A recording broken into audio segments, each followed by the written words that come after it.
तो दोस्तों welcome back to my YouTube channel YouTube family. कैसे आप लोग? उम्मीद है दोस्तों अच्छे से होंगे। अभी तो डॉक्टर साहब ने मुंबई, थाने, पुणे और नागपुर में ही लड़ाई छेड़ी थी। अभी तो पूरे अपना जितना भी है सिटी, कानपुर, दिल्ली, लखनऊ, हर जगह लड़ाई लड़ने के लिए तैयार। वो बंदा इतना आसानी से हार मानने वाला नहीं है। उनका डायलॉग था ना, जब तक तोड़ेंगे नहीं तब तक छोड़ेंगे नहीं, उसी राह पर चल रहे हैं दोस्तों।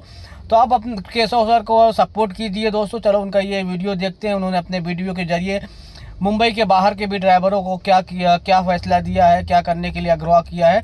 तो अब ऊबर वाले तुम कितना जगह केस ठोकते हो, देखते हैं कितना जगह आप लड़ते हो। हमारे हक की कमाई हमें नहीं देते थे ना, हम अपने हक की कमाई लेके रहेंगे। चलो डॉक्टर साहब का पहले ये वीडियो देखते दोस्तों। वीडियो अच्छी लगी तो लाइक कर देना, चैनल पे नए हो तो सब्सक्राइब कर देना। पहले इनका वीडियो स्टार्ट करते हैं। शुक्रिया। एक बार जोर से बोलो जय महाराष्ट्र, और जोर से। ओके, मैं बात करूंगा क्योंकि आप सबको पता है कि सिर्फ महाराष्ट्र के नहीं, पूरे देश के कैब और रिक्शा चालक जो लड़ाई हमने महाराष्ट्र में शुरू की है, दिल से तो हम सब मराठी है, मराठी हमारी मातृभाषा है, लेकिन जिस तरह से छत्रपति शिवाजी महाराज ने हिंदवी स्वराज्य की शुरुआत पुणे से की थी, उस पावन धरती से मैं आता हूं।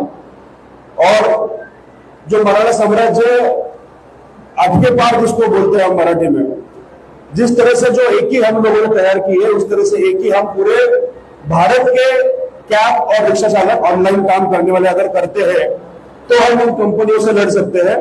इसलिए मैं हिंदी में बात कर रहा हूं ताकि हमारे, आपको सबको पता है कि दिल्ली में भी आप लोग चालू हो गए, पता है, जयपुर में चालू हो गए, अहमदाबाद में, बैंगलोर वाले कर रहे हैं।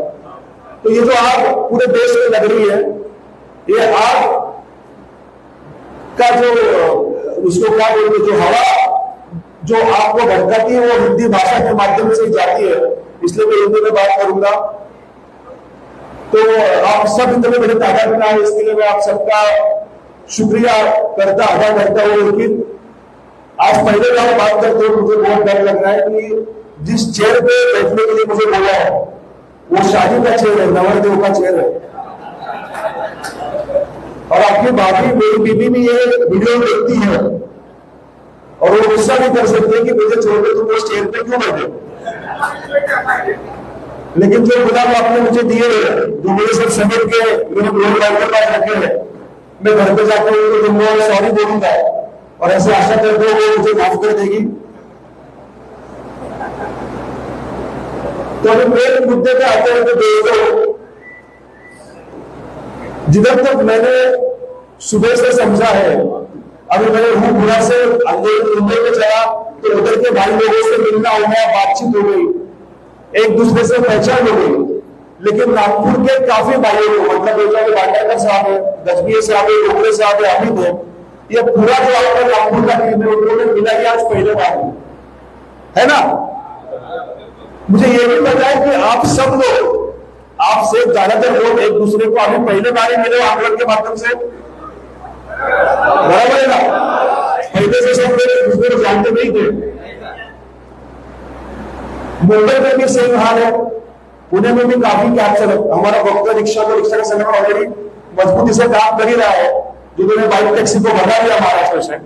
लेकिन कैब के जो भाई है वो पुणे में भी सब आंदोलन के माध्यम से एक दूसरे से मिले, जो अभी यहाँ पे खड़े हैं, मुंबई में और नागपुर के भी। और इतना भरोसा आपको मुझे आप पे है, इसलिए तो मैं अनशन पे बैठा और आप मेरे दूसरे से है। ये इतना आसानी से कभी हुआ है आज तक। ये सिर्फ हम लोग नहीं कर रहे हैं, ये कोई और शक्ति है जो हम सबको साथ में ला रही है। आप अगर कोई संगठन बनाना है तो संगठन के नेताओं को ढूंढना पड़ता है गली मोहल्ले से, लेकिन हम सब के घर वाले ने जो दुआ की होगी ऊपर वाले से कि हमारा जो घर का मर्द है जो इतना मेहनत करता है, लेकिन उसके जो मेहनत को जो फल नहीं मिलता है, उसका खून पसीने का रूपांतर जो खुशियों में होना चाहिए घर वालों के, वो दुआ हमारे घर वालों ने की होगी। इसलिए भगवान ने आज हम सबको साथ में लाके यहाँ खड़ा किया। सही बात है। आज तक 10 साल हो गए ये कंपनी हमारी ले ही रही है, हम आगे ऐसे बात में बोलेंगे, बराबर। आज तक हम उनका कुछ उखाड़ नहीं पाए। क्यों उखाड़ नहीं पाए? क्योंकि ये कंपनियां ऑपरेट होती है इंटरनेशनल लेवल पे। और हम लोग लड़ाई करते गली मोहल्ले में, नागपुर में, भाई नागपुर में आंदोलन करेंगे, उसने का रिक्शा वाला अलग से करेगा, कैब वाला अलग से करेगा, मुंबई का मुंबई में करेगा, मुंबई में तो 5 जिले हैं, पालघर का पालघर में करेगा, दादर का दादर में करेगा, नवी मुंबई में करेगा, उसमें से कोई रिक्शा वाला कैब वाले अलग, पुणे में सेम अलग, चिंचोड़ की संगठन अलग, पुणे की संगठन अलग। लेकिन अगर पहले बार हम सबने झटका दिया होगा इन कंपनियों को, तो ये एकता के माध्यम से दिया है। अगर आप लोग मतलब जो कंपनियां करोड़ों रुपए का फंडिंग लेके पूरे देश के रिक्शा और कैब वालों में राज करने का कोशिश कर सकती है, तो हम लोग तो सोशल मीडिया के माध्यम से एक होके इन कंपनियों को जवाब दे सकते हैं। और ये हमने सीखा है, ये आप सब ने की हुई कोशिश काबिल तारीफ है। तो एक बार आप सबके लिए जोर से तालियां बजाएंगे।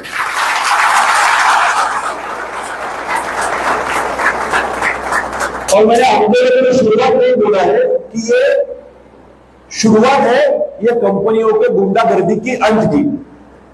और जब ये कंपनियों को देखने को शुरुआत हो गई है, या जो भ्रष्ट अधिकारी हमारे आरटीओ में बैठे, पूरे देश में सबसे भ्रष्ट डिपार्टमेंट होगा तो आरटीओ डिपार्टमेंट है ना। और हमारा दुर्दैव है कि हमको इनसे डील करना पड़ता है। आप सबने पेपर में पढ़े होंगे कि आरटीओ को आने के लिए कितना पैसा गिनते हैं, तो बड़े बड़े शेयरों को मिलते हैं, इतने का प्राइस मंत्री लोगों को देते हैं, फिर उनको इतने बड़े बड़े शेयर मिलते हैं। और इतनी भ्रष्ट व्यवस्था से हमको झगड़ना है। आपने सबने वो वीडियो देखे जिसमें अपर आयुक्त बोल रहे हैं कि हमने कंपनियों से लिख के लेंगे और सबके आईडी अनब्लॉक करेंगे एक दिन पहले, और दूसरे दिन क्या बोल रहे हैं, नहीं वो हमारे हाथ में नहीं है। तो किसकी वजह से हुआ? पैसा बोलता है, सही बात है।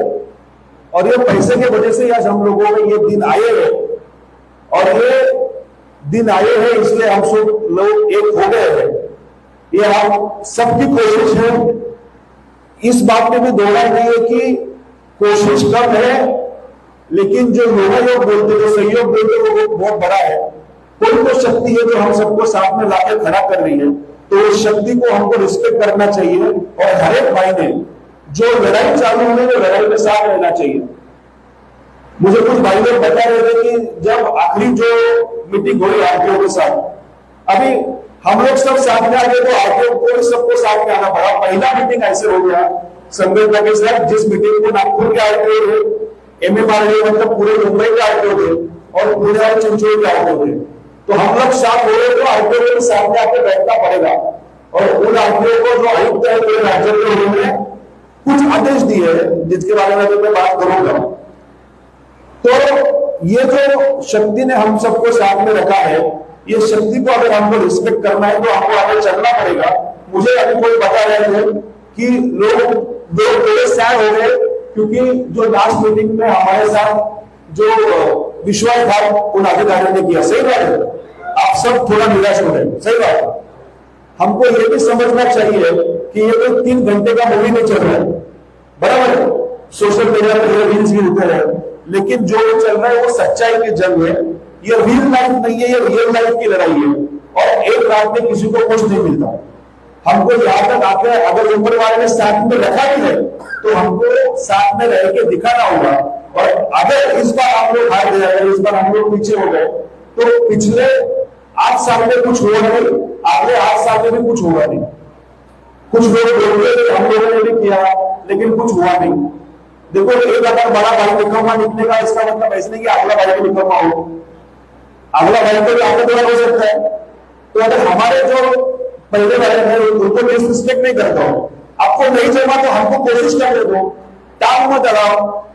इतना तो कर सकते हो, दूर खड़ा रहो, भले सपोर्ट मत करो, विरोध मत करो। इतना तो मैच्योरिटी होना चाहिए। अगर विरोध नहीं करते तो लड़ाई आसान होगी। जब तो लड़ेंगे, जब तो लड़ेंगे, हमारा हक का राइट तो लेके रहेंगे। आज आपको जो मिल रहा है, आप लोग इसमें खुश हो। कितने लोग हैं जो एकदम 90 भी नहीं मिल रहा है ना, आप बोल रहे हो किधर? हाँ, 90 भी मुश्किल हो गया। मैं तो ऊपर वाले से दुआ करूंगा कि पैसे काफी आ जाए हमारे पास, लेकिन वो 90 में खर्चे ना हो, वो हेल्दी फूड में खर्चे हो। चिकन खाओ, मटन खाओ, 90 के लिए वो पैसे मत वापरो। लेकिन जो हमारा हक का है, जो डॉक्यूमेंट पे लिखा हुआ है, नागपुर की अगर बात करूं तो आपके अभी तक रेट्स भी नहीं निकाले। जैसे पुणे में कूल कैप्स के रेट है, मुंबई में है, अभी तक नागपुर में निकाले भी नहीं है। तो अभी 1-2 दिन में जब से हम लोगों ने पहल की है तो उसके रेट्स फिर से आएंगे। और उसके बाद जिस तरह से आयुक्त साहब ने पिछले मीटिंग में, जो पिछला मीटिंग हुआ वो वेस्ट तो नहीं हुआ। आवाज सबको आया ना? हाँ ठीक है, बहुत रेडियो मोड़ दे। देखो मेरी मेहनत कभी वेस्ट नहीं जाती है। हम जो कर रहे हैं वो कायदे कानून से कर रहे हैं, डॉक्यूमेंटेशन से कर रहे हैं, और जो भी करते हैं उसका हम लीगल प्रूफ और पेपर मांगते हैं, और उसके साथ हम लोग उसके वीडियोस भी रखते हैं। जो होता है वो ट्रांसपेरेंटली होता है। अगर आपको लगता है कि अधिकारियों ने मीटिंग में बोला अलग और बाहर किया अलग, तो उसके वीडियोस भी हम लोग रिलीज करेंगे, ऑडियो भी रिलीज करेंगे। तो मीटिंग में पिछले बार जो भी हुआ वो वेस्ट नहीं हुआ। कम से कम आयुक्त ने हाथ ऊपर की और बोला कि हर एक डिस्ट्रिक्ट का जो आरटीए है वो आपके रेट तय कर सकता है, और वो रेट तय करने के लिए खटवा समिति के जो निर्देश है उसका वो सहारा ले सकता है। खटवा समिति नाम की एक समिति महाराष्ट्र सरकार ने बनाई थी 2017 में। देखो 2017 सितंबर का समिति है। गवर्नमेंट ने बड़े बड़े आईएएस अफसर लाके वो समिति बनाया। उन्होंने पूरे महाराष्ट्र में हर एक जिले में जाके, हर एक शहर में जाके उन्होंने सर्वे किया, और 2017 में वो टाइप के जो सीएनजी के रेट्स थे, वो सीएनजी के रेट के हिसाब से उन्होंने 2017 में जो रेट निकाला है कि अगर किसी कैब वाले को ओला उबर पे धंधा करना है तो उसको 17 में कम से कम 15 रुपए पर किलोमीटर मिलेगा, तो वो जी सकता है। कितना? आज है 2025, तब सीएनजी था 41 रुपीज, 1 के 40। आज सीएनजी कितना है नागपुर में? दुगने से रेट बढ़ा है। सिर्फ सीएनजी का रेट कितना बढ़ा है? डबल हुआ है। तो अगर वैसे देखा जाए तो आज हमको कम से कम 30 रुपए प्रति किलोमीटर मिलेगा, तो हम लोग एक नॉर्मल जिंदगी जी सकते हैं। 30 रुपए प्रति किलोमीटर मिलेगा तो अभी आपको कितना रेट मिल रहा है? एवरेज नंबर बताओ एक सब लोग। 10 से 12 रुपए। और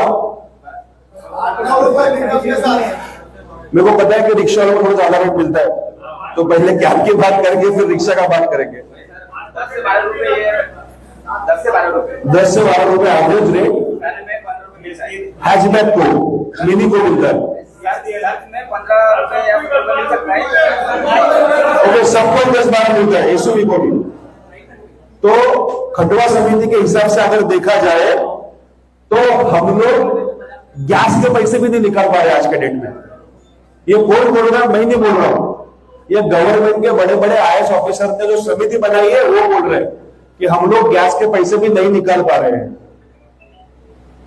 और ये अधिकारियों को भी पता है। अभी जो लोग हमारे मीटिंग में थे उन्होंने भी देखा कि अधिकारियों का बोलना है कि हमको आपकी बात है वो समझ में आ रही है, लेकिन आप समझो कि हमारे ऊपर भी कोई है। समझ रहे हो? तो उनके ऊपर भी कोई है, उधर तक आवाज लाने के लिए हमको ये आंदोलन आगे रखना पड़ेगा। मैं ऐसा समझता हूं क्योंकि मैंने बाइक टैक्सी का आंदोलन खुद ने, उसके लिए मैं जेल भी जाके आया हूं और खुशी खुशी जाके आया हूं। मेरे को उस बात का गर्व है, फख्र है, क्योंकि अगर बाइक टैक्सी बंद नहीं होती तो कैब वालों का नुकसान होता ही, लेकिन रिक्शा वाले उनका पूरा बिजनेस खत्म हो जाता था। रिक्शा वाले आज जो कमा रहे हैं उसमें का 20% भी नहीं कमाते थे अगर बाइक टैक्सी जिस तरह से चल रहा था इस तरह से रास्ते पे आता था। तो सही बात है रिक्शा वाले भाइयों, सॉरी। तो चलो एक 2-3 हफ्ते जेल में गए, आंदोलन की तरह गए, किसी का गुना, किसी का 1 रुपया चुरा के नहीं गए, लेकिन उस वजह से आज महाराष्ट्र के लाखों रिक्शा वाले भाई लोगों का घर चल रहा है। इससे बड़े अभिमान की कोई बात नहीं हो सकती।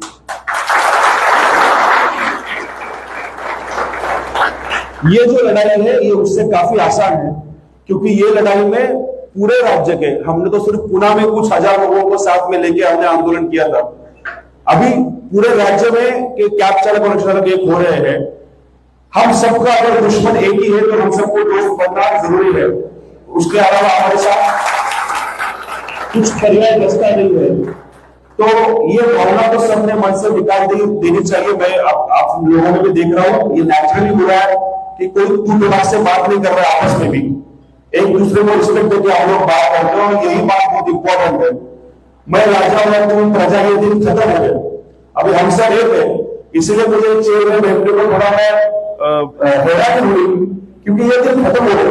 भारतीय संविधान ने हम सबको एक जैसा बनाया है, क्योंकि ये हमारा आंदोलन तो चलेगा तो आप लोगों की इच्छा से चलेगा। मैंने आजाद मैदान में भी वही बोला है कि मैं सिर्फ इसलिए यहां पर बैठा हूं कि जो आंदोलन हम लोग खड़ा कर रहे हैं वो किधर भी लॉ के साथ कॉन्फ्लिक्ट में ना आए, वो किधर भी कायदे से बाहर ना जाए, वो किधर भी असंवैधानिक ना बने। इतना ही मेरा है, बाकी डिसीजन मैं कुछ लूंगा नहीं। जब तक हर एक ड्राइवर भाई को लगता है ये आंदोलन आगे चलना चाहिए, जब तक हमको रेस मिलते रहिए तब तक ये आंदोलन आगे चलता रहेगा। आप सबको ये आंदोलन आगे चलाना है, जरा जोर से बताओ पूरे देश के लोग सुनिए। हम सब साथ हैं। तो मेरा बात इतना ही है, ऊपर वाले ने जो भी शक्ति और बुद्धि दी है मुझे इतने में लगानी है कि ये अधिकारी लोग आपको फंसाएंगे। सुप्रीम कोर्ट के ऑर्डर है, हाई कोर्ट के ऑर्डर, मेरे को अभी सामने निकाल, मैं लेके आया, झूठ मत बोल रहा हूं, जो भी है वो सच है, जो भी है सामने है। तो उन्होंने उस दिन हाथ ऊपर किए, बोले कि सर ठीक है, मेरे हाथ में तो मैं तो आयुक्त हूं, लेकिन हर एक डिस्ट्रिक्ट का रोड ट्रैफिक अथॉरिटी जो होता है उनके अध्यक्ष होते हैं जिलाधिकारी साहब, डिस्ट्रिक्ट कलेक्टर साहब जो होते हैं, उसके मेंबर होते हैं डीसीपी ट्रैफिक। अभी नागपुर में और पुणे में जो डीसीपी ट्रैफिक है उसके मेंबर है। एमएमआर डिवीजन जो मुंबई में है वो ज्वाइंट सीपी होते हैं, ज्वाइंट कमिश्नर ट्रैफिक के, वो मेंबर है। और उसके सचिव होते हैं आरटीओ, जो अभी आपके आरटीओ के साथ होंगे ना वो। तो उन्होंने ये प्रस्ताव रखना है, वैसे आदेश भी उन्होंने उस दिन दिया है जो राज्य के आयुक्त है, कि हर एक आरटीओ के जो आरटीओ है, मतलब रोड ट्रैफिक अथॉरिटी के जो सचिव है, मतलब हमारे आरटीओ के साथ, वो ये प्रस्ताव डिस्ट्रिक्ट कलेक्टर साहब के सामने रखे। और वो जो समिति होती है ये 3 लोगों की, वो 3 लोगों की समिति में इसके ऊपर फैसला होता है। और अगर वो दोनों ने उसके ऊपर साइन कर दी तो आपको आप लोगों के हक के रेट मिल जाएंगे। जैसे पुणे में ऑलरेडी साइन किया हुआ है, वो सिर्फ लागू करके लेना है, वो ऐप में दिखना चाहिए। अभी आप में से काफी लोग मीटर से ऑलरेडी पैसे ले रहे हो, सही बात है, लेकिन दिक्कत होती है कि हर एक पैसेंजर को कन्विंस करने को नहीं आता। कुछ लोग जो बात करने में होशियार होते हैं वो तो हर एक पैसेंजर को कन्वर्ट कर लेते हैं, ऊपर से और भी कुछ ले लेते हैं प्यार से बात करके टिप के स्वरूप में। लेकिन कुछ लोगों को बात करने का तरीका नहीं आता है। अभी हम सब ड्राइवर भाई लोग हैं, हमने थोड़ी होटल मैनेजमेंट का कोर्स किया कि सर वेलकम सीट है ना, तो ये झंझट ही ना रहे, जो हमारा हक का रेट है वो ऐप पे ही दिखे, इसलिए ये सब जब चल रहा है। अपना हक का रेट है कि आपने कितना देखा है, मतलब 10 ट्रिप अगर आप ओला उबर के रेट में मारोगे और 2 ट्रिप अगर आप मीटर्स के रेट से मारोगे तो पैसा सही नहीं आया, बराबर है। 10 ट्रिप के लिए आपको खाली घूमना पड़ता है, एम्प्टी रन करना पड़ता है। नागपुर तो एक ऐसा शहर है जो इतना मतलब फास्ट पॉपुलेटेड की लोक संख्या का कॉन्सेंट्रेशन कम है। अगर मुंबई और पुणे देखा जाए तो आपके पिकअप भी बहुत दूर के हैं, और पिकअप को तो आपको एमपी में जाना पड़ता है, राइट। तो आपके यहाँ पे ज्यादा नहीं होना चाहिए। तो वैसे प्रस्ताव हम यहाँ पे आरटीओ के सामने भी रखेंगे। आरटीओ जो यहाँ पे है वो पहले पुल के आपके टैक्सी के रेट निकालेंगे और उसके ऊपर बेस्ड अपने ओला उबर के रेट भी निकालेंगे। तब तक गलती उनका है, उन्होंने अब तक रेट निकाला नहीं, सही बात है। हर साल रेट निकालना उनका जिम्मेदारी है, ऐसा खटुआ समिति ने लिखा हुआ है। 1 मई को हर साल नया रेट निकालना चाहिए। हर साल में जो भी अभी इंटरेस्ट रेट कितना है बैंक का, घर के हफ्ते कितने हैं, घर का भाड़ा कितना है, अनाज का रेट कितना है, जिसको सीपीआई डब्ल्यूपीआई बोलते हैं, तो हर साल के 1 मई को आरटीओ का काम है कि वो नए रेट निकाले, या अगर सीएनजी के रेट में 20% से ऊपर नीचे हो जाए तो फ्रेश रेट निकाले। लेकिन आज तक आरटीओ ने एक बार भी इधर के रेट निकाले नहीं है, तो उनको हम भी निकालने को लगाएंगे। और उस दिन जो परसों का मीटिंग हुआ, आप सबको पता है ना मीटिंग हुआ, ध्यान है ना सबका, तो उस मीटिंग में भी उन्होंने बताया था, आयुक्त साहब ने उनको, कि आप आपके रेट्स पब्लिश करो। जिधर तक मैं जानता हूं कि उन्होंने आपके रेट्स निकाले भी है, सिर्फ डिस्ट्रिक्ट कलेक्टर साहब का साइन बाकी है, और वो साइन उनका हो गया तो वो पब्लिश हो जाएगा और सब न्यूज़पेपर में छप के भी आएगा, राइट। तो ये जंग है, ये इधर उधर आगे तक आई है। जो कि मैं आपसे बोलना चाहता हूं वो मैं आपसे सोशल मीडिया के माध्यम से बोलता हूं। ये भी ऊपर वाले की देन है कि सोशल मीडिया के माध्यम से मैं आपसे वन ऑन वन बात कर सकता हूं। ऐसे समझिए कि आपने किसी आदमी को अपॉइंट किया है आपका बात गवर्नमेंट तक रखने के लिए, और जो भी हम लोगों को आंदोलन करना है वो कानून के दायरे में रखने के लिए। बाकी यहाँ पे जो भी कुछ होगा वो लोकशाही से होगा। आप लोग जो बोलेंगे वही आगे होगा। हमको यहाँ का संगठन भी बांधना है, संगठन भी बढ़ाना है, तो वो भी लोकशाही के माध्यम से ही होगा। आप लोग भी चुनोगे कि यहाँ पे कौन लीड करेगा, यहाँ का डिसीजन कौन लेगा, उसके बारे में हम लोग बाद में बात करेंगे। लेकिन अभी समय आंदोलन का है और आंदोलन को हमको आगे लेके जाना है। आप सबको पता है कि ये जो अंग्रेजों की उबर कंपनी